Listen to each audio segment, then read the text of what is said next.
Possibly not the best news for the Genestealer cult's Astra Militarum allies. It looks like there's going to be a few more restrictions on exactly what you can field.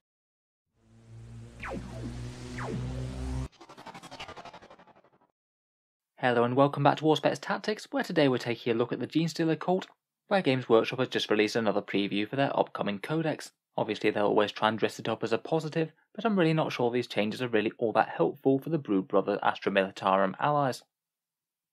So currently in the Genestealer Cult Codex for 8th and 9th edition, the Genestealer cults have had quite a helpful ally arrangement with the Astra Militarum. They could really easily gain allied detachments for them to represent the cult corrupting the planet's military, and therefore allowing them quite a lot of planetary defense forces to be run alongside them into battle. In 8th edition, when detachments gave you command points rather than cost them, it was really quite easy to include guard forces. In 9th edition, I'd say it's a bit less incentivized. To include another detachment, you are going to pay some command points, as well as the actual points that you need to field those units, and in general I found that Genestealer Cult are quite a command point hungry army. Still though, I think that they implemented the rules quite well. It's pretty fun to have a faction that can be allied both with Guard and with Tyranids, and it kind of makes me wonder why they haven't done something similar for Chaos. I could easily imagine them having a very similar rule indeed. I think that the restrictions that they placed on the Guard army were quite sensible as well. In general, the actual rules that they could access were a little bit underwhelming compared with running Guard pure, and I think it was quite helpful for fitting the narrative of the Brood Brothers being a supporting force as opposed to a flatly superior way to run Guard, which would have been a bit sad in my opinion. Currently in 9th edition 40k, you can either run Brood Brothers as individual units within a Genestealer cult detachment. You're only limited to a few units there though, things like Brood Brother infantry squads, Cult Lehman Russes and Cult Chimeras for example. Or if you want to access basically the full Guard Codex, you can then take them as an allied detachment. You can have up to one Astra Militarum detachment per Genestealer cult detachment in the army. The current rules before the Codex updates are really quite free as to what sort of units you can take. There aren't any points restrictions, so you could potentially have a small force of Genestealer cult leading a fairly big force of Brood Brothers, and pretty much everything in the Codex is fair game. The standard regimental units, scion units, and other ones that don't have either tag, things like Aeronautica Imperialis, Regimental Advisors, or Auxilia. The main downsides are that you lose all the specific regimental rules, things like the Cadian, Trait, and Order for example. You can't take the powerful Tankcase traits, and you can't take named characters. Instead of getting a regular regimental trait, you instead gain +1 leadership and unquestioning loyalty, so most of the Guard squads will be leadership 8 now, and it still means that they can be great meat shields for jumping in the way of things like Patriarchs when the enemy tries to kill them. Overall seems like quite a good system, a good way to get a fair amount of Guard units and choice out there, while generally keeping the emphasis on the cult forces. Now though, I do feel like we might be even less likely to see allied Brood Brother forces than before. With this new detachment special rule that Games Workshop have just showed off, it appears that what you can take and how much of it is just far more restrictive. Similar to previously, the number of detachments are still limited, and they give you the rules about messing around with the keywords to make sure that you can fit everything in one Genestealer cult army. But the first bullet point shuts down a lot of options within the Guard Codex. It says that you can only include units with the regiment tag or unaligned keyword in a Brood Brothers detachment. Unfortunately, for people who are familiar with the Guard Codex, the regiment tag is only kind of the core Guard choices, and it's going to restrict you from taking a lot of the other stuff. In particular, basically anything Tempestus Scion is right out. They don't have the regimental tag, they only have the Tempestus regiment tag, which isn't the same. So the elite of the Imperial Guard aren't going to be as easily corrupted, and nor are their Taurox primes. It'll also lock you out of things like the Aeronautica Imperialis unit, so no Valkyries to transport your cult forces around, or no Vulture or Vendetta gunships. Though it does look like this is kind of at odds with what they say in the preview article.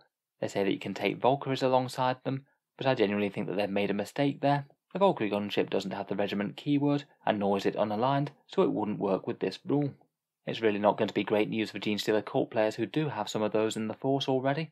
I remember things like Vulture gunships with Punisher cannons being a fairly popular choice back in 8th edition for some allied air support. You're also not going to be able to get any regimental advisors, things like Astropaths, Masters of the Ordnance, or Commissars. All of those are also going to be off limits now, and you're not going to be able to access the regimental auxilia, things like Bulgrin or Ogrin or Rattlings. Kind of a shame for the Bulgrin, they'd be quite a decent choice as another unit to jump out of transports and put the hurt down on the enemy.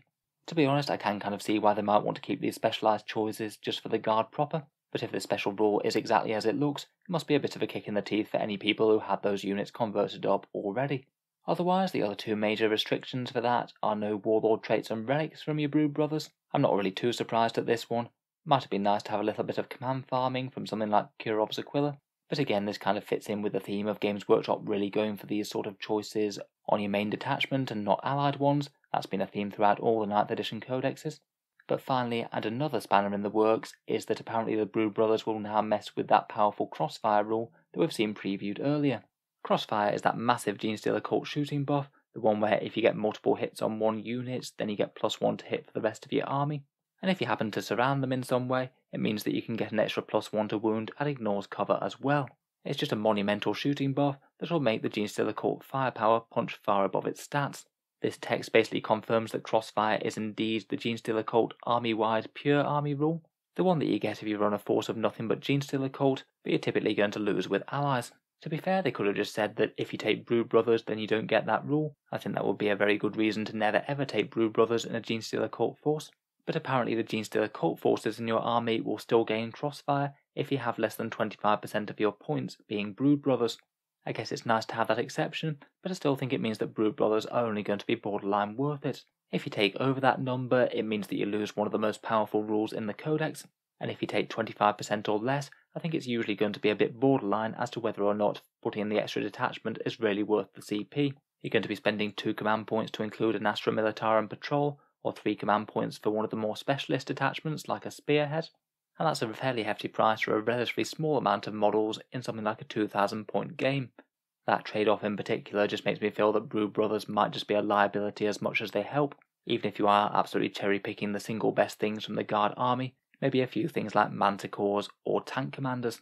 I guess maybe you could go above that 25% points cap if the rest of your Genestealer cult are really melee focused. Perhaps take a combat-heavy Cult Creed and really focus on Cult Ambush as opposed to Crossfire. I guess we're going to have to wait and see for the Codex exactly what sort of units are worth taking the most. Still though, this little trio of restrictions I think is really going to hamper Brood Brothers and how worth it they are outside of fun and fluffy forces. Finally though, there is one small but helpful buff to the Cultist Guard.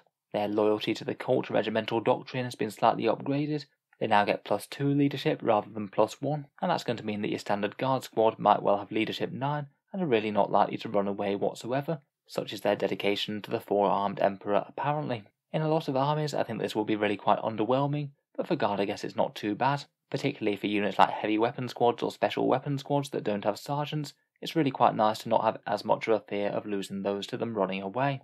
If you are using some Brood Brothers to hold the line, this kind of makes them a little bit more durable while doing so, due to not taking as many morale casualties. Depending on the rest of the Codex though, I think it's not universally good news. Using conscripts alongside Genestealer cult was quite good before, as you could use the Patriarch's Fearless bubble to make them not run away at all. It looks like that's been heftily reined in, now only ignoring combat attrition modifiers, so you are going to lose some attrition basically every time the squad is shot. So maybe a bit of swings and roundabouts, good for the smaller Guard squads, less good for the biggest ones.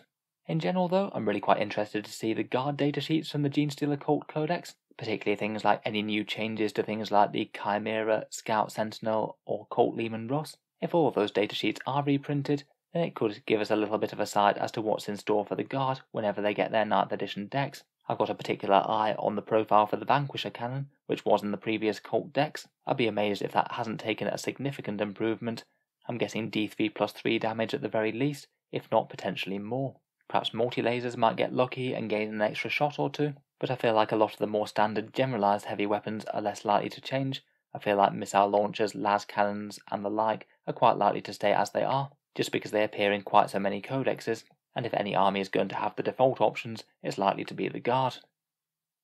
So anyway, look forward to hearing what you have to say down in the comments. Are you optimistic or pessimistic for the Brood Brother forces? Or might it still be worth it to get things like Tank Commanders or Manticores into the Genestealer cult army? If you've enjoyed the video, feel free to subscribe to Auspex Tactics, where I'll certainly be reviewing the Genestealer cult army in full. Hopefully it really shouldn't be too long before we get the full rules for the Codex, so feel free to subscribe if you'd like to catch that later.